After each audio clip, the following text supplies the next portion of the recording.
Arrancamos con números, los que arrojaron los ministerios de salud de la Nación y de la provincia, con Sofía. Empezamos por el nivel nacional, ya son más de 9.900 los infectados en Argentina por coronavirus y en el día de hoy, por tercer día consecutivo, se registró un nuevo pico de contagiados. 648 casos positivos en las últimas 24 horas, pero además 13 decesos se dieron en esta última jornada. Vamos a mostrar los números, las cifras que reflejan la pandemia en Argentina. Allí lo vemos en pantalla. Decíamos, 13 muertos, en total 416. Por otro lado, 648 casos en las últimas 24 horas y en total 9.931 positivos y más de 3.000 recuperados. También hay que hablar de recuperados y esta cifra que va creciendo diariamente. Ahora, Fernando, vamos a explicar dónde se concentraron estos casos que se incrementaron en estos 24 horas y que engrosaron de manera alarmante el número a nivel nacional. Porque no es en Mendoza, sí, en Mendoza hay un infectado, pero donde se concentraron es, como siempre, en la Ciudad Autónoma de Buenos Aires, en la provincia de Buenos Aires. Tenemos también una placa para compartir la información donde claramente se ve cómo fue este registro de 24 horas, donde se concentra, decíamos, en Cava. En las últimas 24 horas, 379 infectados, con lo cual ya al día de la fecha totalizan 4.202 casos de los más de 9.900 que decíamos a nivel nacional. En la provincia de Buenos Aires, 213 infectados en la última jornada. Ya en total allí hay 3.309 positivos. Mira Chaco. Chaco es importante lo que se dio en la última jornada. 34 positivos en estas últimas 24 horas y en Córdoba 12 casos. Es decir, estamos hablando... Córdoba que dio marcha atrás con las liberaciones ya hace una semana. Exacto, que dábamos cuenta hace días atrás de que se habían dado 20 casos un día, 20 casos otro día, después había bajado a 9. Fíjate lo que nos va a haber atajado a tiempo esta historia. Comparar la población de Córdoba y Santa Fe con la de Chaco. Sí. Verdaderamente los números son incomparables. Sí. Ahora sí podemos comparar el número de casos que se detectan diariamente y el acumulado desde el caso 1 en la República Argentina. Y podrás observar que Chaco supera en duplicación a los casos de Santa Fe. Tal cual, tal cual. Y es 1,5 veces más que los casos de Córdoba. No, es increíble cómo se va dando esta pandemia, cómo va impactando de diversa manera. Pero hablamos también de Mendoza, porque decíamos, en Mendoza tenemos un nuevo infectado. Se registró en el último reporte, en el que hace instantes recibimos por parte del Ministerio de Salud de la provincia, y hablamos de una persona que viene de Chile, procedente de allí, un repatriado, por ende apenas ingresa va directamente al hospital, a un hotel dispuesto por el gobierno provincial. Cuando presenta síntomas y a partir del seguimiento que se le realiza es derivado al hospital de Encinas. Aquí lo vemos, mira Fernando, se realizaron 50 muestras, 49 dieron negativo, una dio positivo, por eso hablamos de 83 casos al día de la fecha en la provincia de Mendoza. Se mantiene la cifra de decesos en 9 y de recuperados en 62. Te propongo algo. A partir de mañana ubiquemos cuántas camas del sistema sanitario, ya sea público como privado, están siendo ocupados por los casos. De eso surge de restar y sumar esta ecuación. Sí, son 12 los internados ahora, pero... Bueno, empecemos a poner ahí. Me parece Bien. Que la historia va a pasar por ese lugar. Perfecto. Porque uno puede tener 500 casos en toda la Argentina, 200, 100, 4, 9, 24, 13, pero la historia está en las recuperaciones. Y justamente en el sistema sanitario, ¿cómo está respondiendo a la demanda? Exactamente, en esas camas vacías y en esas unidades de terapia intensiva con respiradores habilitados, porque indudablemente la curva va a crecer en algún momento y siempre se habló, en los últimos tiempos, que iba a ser hacia junio. Hacia junio iba a ser. Ahora, estuvimos hablando hoy con el director de epidemiología de la provincia, porque lo que nos dice es que el escenario aquí en Mendoza, y para no alertar, es muy distinto, y lo venimos marcando también, a lo que sucede, por ejemplo, lo que recién veíamos en Buenos Aires. En Mendoza hoy se registra un nuevo positivo, sí, pero es del riesgo que él explica a continuación, y es que es precisamente de aquellas personas que pueden venir del exterior, ya sea por ser transportistas o repatriados. Sin embargo, el escenario provincial es positivo.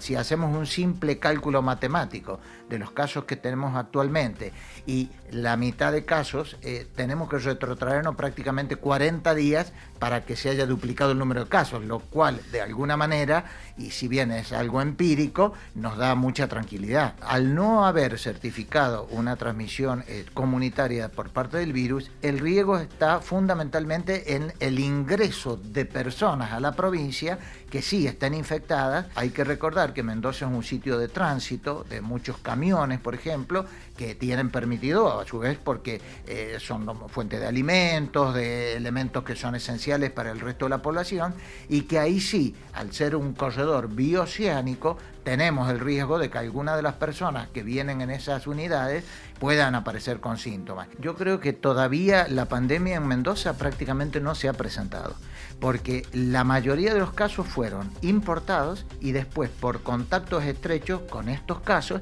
y en algunos casos puntuales por conglomerados que se llaman, o clúster, otra forma de definir en algunos aspectos, que ha habido un contagio entre personas de la misma familia o amistades que no han cuidado las medidas de aislamiento, de distanciamiento, de higiene personal. Solamente quedan esos 2 o 3 casos que... Tres que no se sabe. No se logra determinar. O sea, alguien no está diciendo todo lo que sabe, por eso no se ha podido determinar el vínculo entre quien poseía coronavirus y a quien contagió. Pero también vale decir que una de esas personas, por ejemplo, es chofer. Digo, en este rubro claro, que engloba... Está más expuesto por el movimiento y el lugar de tránsito. Pero es cierto lo que vos decís, son 3 personas que están en investigación, donde no se logró determinar a una de el ellas nexo. La excluimos, tenés mucha razón. Claro. Eran los casos del Valle de Uco, que eran más controversiales y demás. Pero es muy importante la aclaración que hace Serchay respecto de la situación que hay hoy en la provincia, porque él está diciendo todo lo que hemos tenido, la mayor parte, ha sido importado y después de ese caso importado, el contacto estrecho. Vos venías, te bajabas del avión, sos mi hermana, teníamos contacto y yo me contagiaba de tu afección. Esto, más o menos. Es eso, tal cual. Qué bueno este cuadro. A ver, esta es la contanos. evolución de casos. El primer caso, que ese día fue un día sábado 25 de marzo, que empieza el gobierno provincial diciendo hay un primer positivo en la provincia de Mendoza, pero después en la tarde se suman 4 más. Bueno, 5 casos son los primeros que se registran en la provincia de Mendoza el 21 de marzo. Y vos vas viendo cómo va creciendo justamente la curva del color azul, que es la que indica los casos. Y hemos marcado algunos puntos cruciales. Y paralelamente vas a ver a partir del 27 de marzo, cuando se registra el primer deceso, cómo también va evolucionando paralelamente lo que es casos, es decir, contagiados, decesos. Decía recién Serchay. Lo de la duplicación. Eso iba a ir. Interpreto de que por este lugar podríamos llegar a marcar allá, ¿no? Y estás en el 8 de abril. 8 de abril. Sofi. Por eso hablamos de más de 40 días. Correcto, del 8 de abril al 21 de mayo. Exacto. Es decir, entendiendo 30-40, entendiendo 88-83, ¿no es cierto? Exacto, bien, exactamente. Perfecto. Ahora, vale aclarar también algo, y nos lo explicaba Serchay.